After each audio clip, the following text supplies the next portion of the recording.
This is my new gift that I have received. It's the M Audio Keystation 61 MIDI controller. So let's see what we get in the box.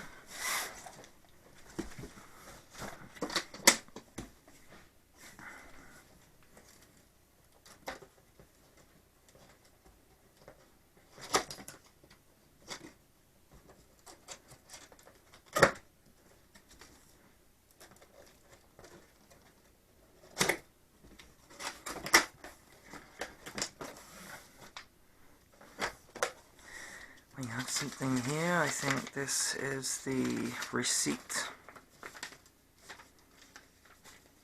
Yeah, I got this from Music Matters.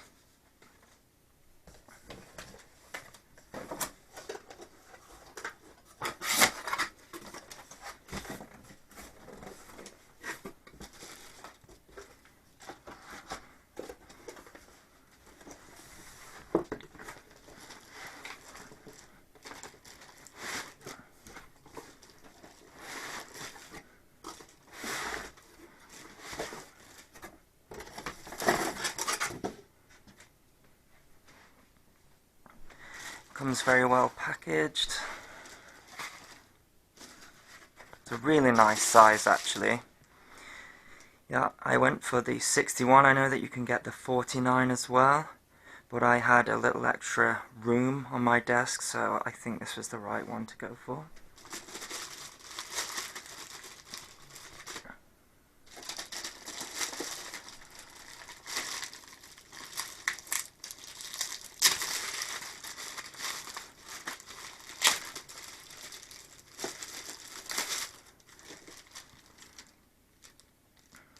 Okay, this seems to be the manual.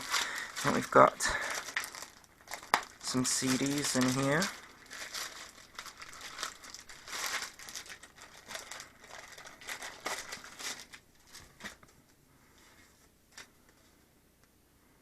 Software download instructions.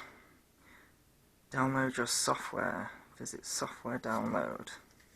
And then this is Ableton Live Lite. However, I'm gonna be using my Cubase DAW with this.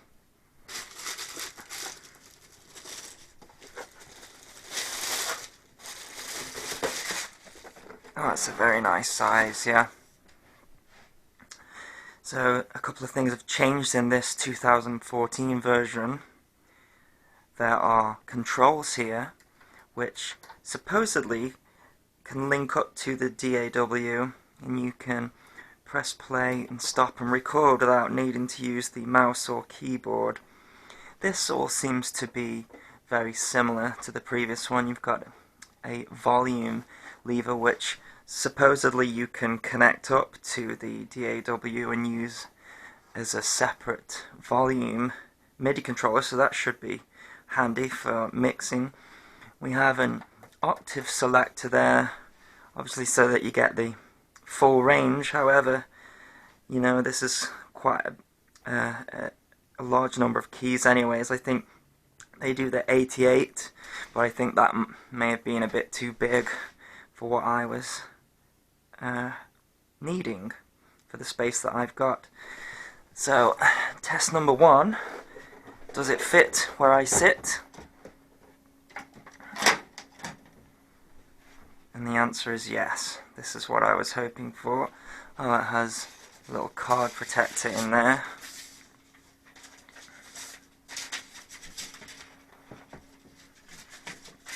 Yeah, that is great. The keys feel really nice.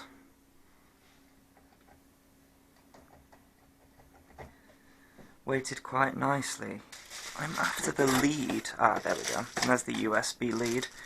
Hopefully this is long enough to connect. It should be. Let's have a look at the connections.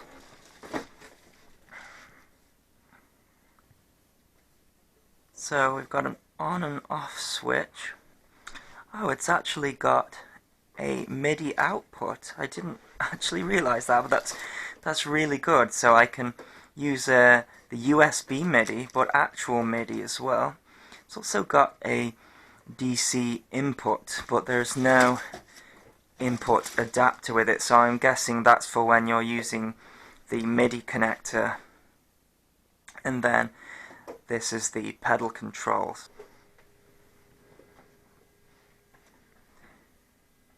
Just to show you the size difference there. Okay, so I have plugged in the controller via the USB cable. I got a notification on Windows 8 to say that it had been recognized, but nothing else. I've loaded up Cubase, and we're getting a reading on the controller already, so that's a good start. I'm going to add an instrument track. Nothing special, just the standard VSTs that come with Cubase for now.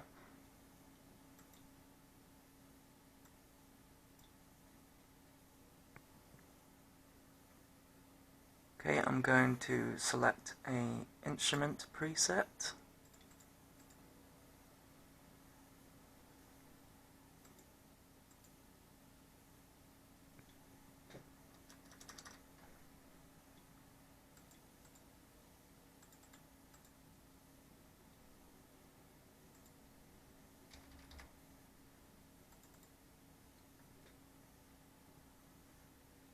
Okay, then hopefully we should get a sound. And we have. Well, that was easy. Seems to be no latency whatsoever. Although I am using a Focusrite Sapphire for the sound card, so I've got good latency anyways. So I think the amount of latency that you get all depends upon the sound card rather than the USB itself.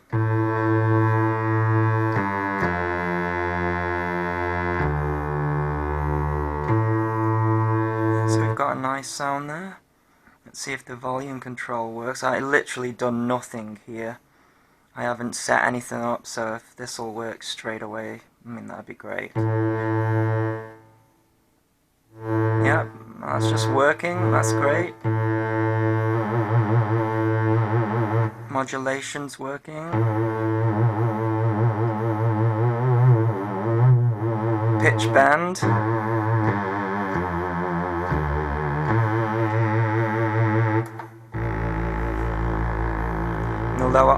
In the lower octave.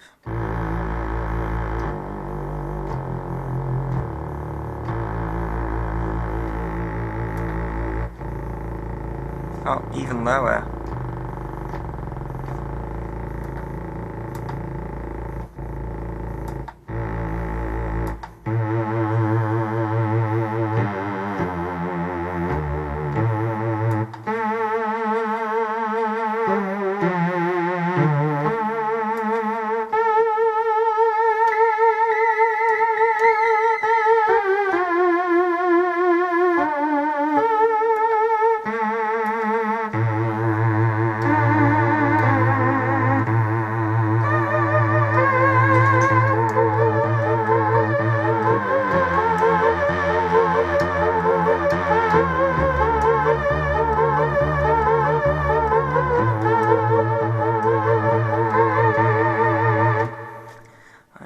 Just great straight out of the box. It's working like that.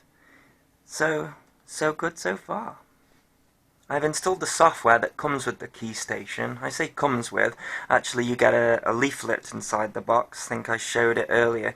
Gives you a link to go and download the software, although you have to create an account, which is a bit of a farce actually. It's not a quick win when it comes to installing this software. You have to register, and that takes some amount of time. You have to click an authorization email. There's quite a lot of stuff to fill in actually. It asks quite a lot of questions about what other software you use and stuff like that. It seems sort of more marketing questions than anything.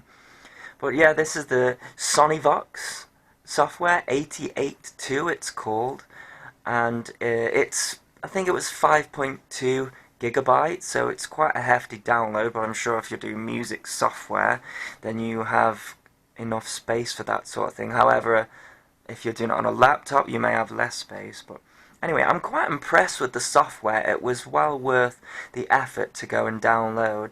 It really just sort of worked out the box. I'm using it in Cubase 5 here, and you get sound straight away out of it.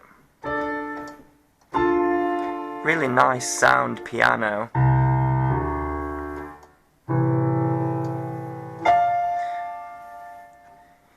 Yeah, so if we go into the browser, actually one thing I should point out, what I did have to do is you install this software here, but then you have to go and manually add the content, but that's something that I'm kind of used to when working with MIDI and VST instruments and things. But if we go to browse here, you probably can't see it very well on the camera, but we have got lots of different types of piano sounds organized into class and genre and character, and there is quite a lot of different sounds there. I really like the standard sound actually, and I can actually show you the advanced functions here. Well, the advanced functions that I'll be using anyway.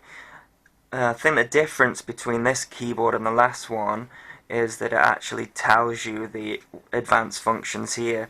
Before it was just sort of, on the previous one had sort of sections and you had to kind of guess which advanced function was, but on this one here they are written out, but I don't think I'm going to be using a lot of them. They seem quite complicated and not quick to sort out really, but as I showed before, you've got the octave.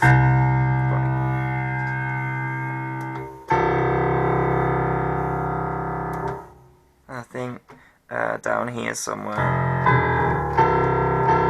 So you've got, so that's the lowest key that you've got.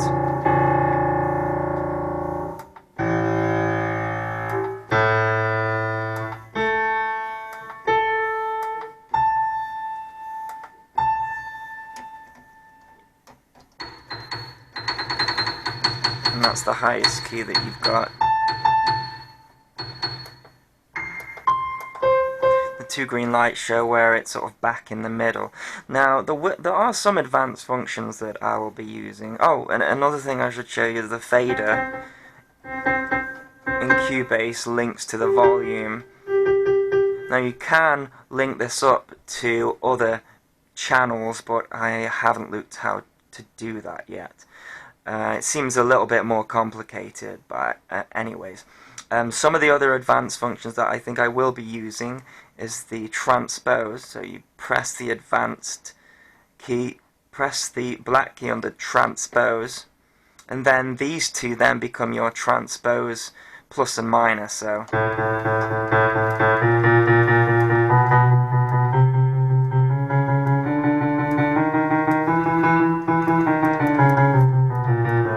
lights up green again when it's back to center. So other functions, oh also, if you want to put it back to the octave changer, you just do that and then you've got back to the octave changer. So other functions that it supposedly can do, but I can't get it to work with Cubase out of the box. Anyway, I'm sure if I mess around with it, you can. There's program change here, so if you press, actually it's the first 6 black keys that have got the majority of the functions that you would use the most, I would say. For me, it's probably just the transpose one. But supposedly there is a program change, so you press that, and then this is supposed to change the program type. Doesn't do anything in Cubase. And to cancel that, actually you've got an option up here, all off, so that means that none of that works. You've got reset, and you've got functions all the way up to here, and it does explain in the manual how to do them, but I couldn't get a lot of them to work. Like I said, there's the program one, and then there's a bank change. So if your software, whatever you're using, works in banks, like a guitar pedal would or something, then you do the same. But basically, to get any of the advanced functions working, you press the advanced key, press the key underneath, and then the plus and minus becomes your selector. Like that, anyways. The buttons here as well, I should mention, requires the software to have a special feature. I couldn't get this to work, but supposedly you can get these as working as selectors. The instructions don't go into detail. I'm not an expert by any means when it comes to how MIDI links up. I just want to, you know, play the music, and really that's all I'm going to use this keyboard for. So at the moment in Cubase they just sort of link up to notes there, but you can select, I think it's this Mackie/HUI function. If your software is using this, then you can set it up to use that, but I don't know how to do that anyways. But yeah, out the box, you know, I'm happy with it. It's working really well. I'm just going to be using it as a keyboard and probably the transpose options, but perhaps other people are going to be able to use these in a, you know, live situation. I'm not sure I'd want to. You probably want more of a full keyboard to do that, really. This is, for me, just music production. So that's sort of my overview of this keyboard. I'm really happy with it. So there you go.